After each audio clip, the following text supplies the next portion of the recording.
Hello, Damien here from Cloud Technology Experts. In this video, we are going to create a load balancer for our secured website. Before now, we have been accessing our website directly on one EC2 instance. But once we have this configuration, then we can scale. We can do horizontal scaling. And the first thing to do is to create the load balancer, and then later on, we're going to create the autoscaling group. We will connect the two together, and then we will have a well-functioning cloud application. So let's go to the management console and create the load balancer. So I'm here on my AWS dashboard, the EC2 dashboard. To create the load balancer, I need to come here to my navigation pane and come down to the section on load balancing. There are two things we have to do here. We have to configure the load balancer, but also, before we do that, we have to create something called the target group. The target group is where we're going to actually register our secured website.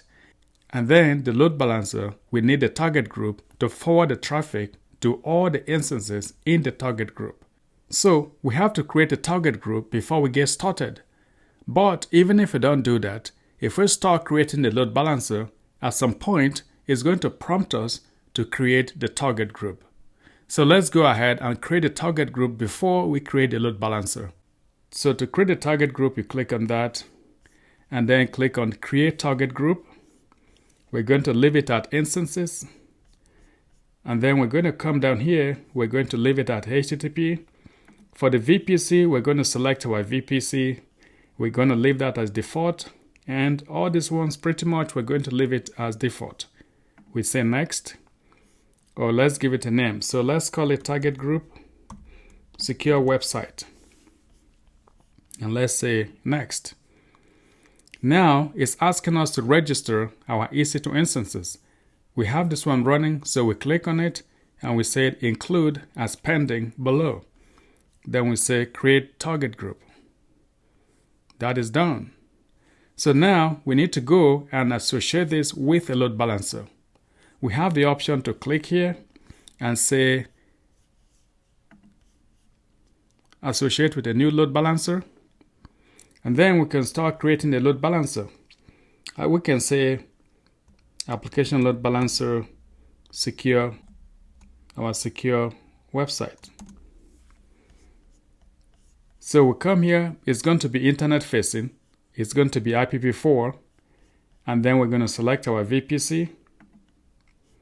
And we need to select at least 2 AZs.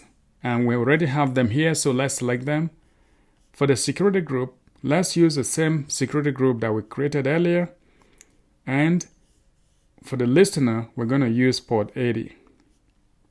And pretty much, we are done for the things we need to do. So we say create load balancer. Oh, let's give it a name. Okay, let's give it...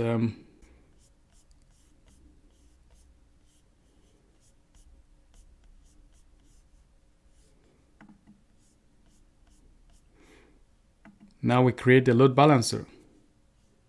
So let's view it. Normally, it will take a few minutes for the load balancer to be completely ready. So let's wait for it. While we're waiting for the load balancer, let's try to put the IP of our server that we're trying to point to. So if we come here to instances and we click on here secure website, we have this IP address, and if we put it there, we should have access to the website. Once the ELB is active, we'll put the URL here and we should be able to see the same website that we're seeing at the moment. So let's go back there, and it is still provisioning. By the time it's ready, we will need this URL, this DNS name. Take note of that.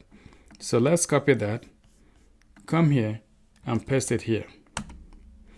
Now it says not reachable. We need to wait for it to be active. It is still provisioning. Let's refresh it. Okay, so our load balancer is now active. Let's come here and refresh.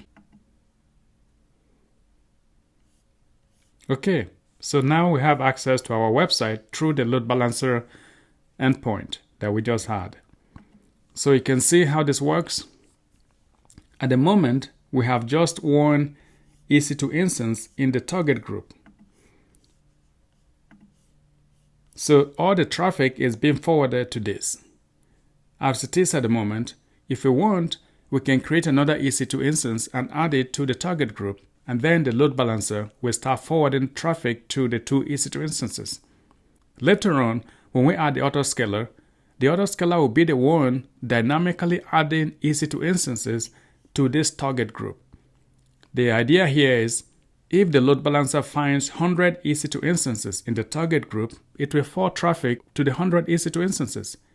At the same time, if it finds just 2 or 1, it will forward traffic to the available EC2 instances that it finds on the target group.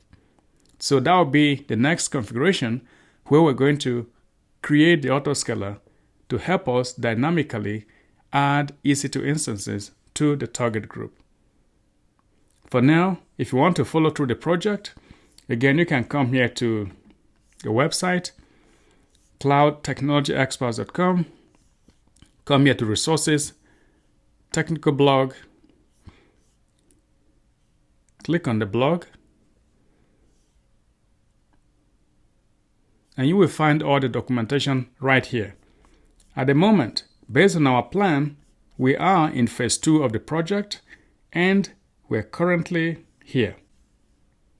We just managed to put EC2 instance behind our load balancer, so that instead of accessing our EC2 instance directly, we make a provision where we can create more than one EC2 instances and let the load balancer forward traffic to them. Again, this is very useful for our website to be dynamic. Alright, thank you for watching, and I hope to see you in the next video.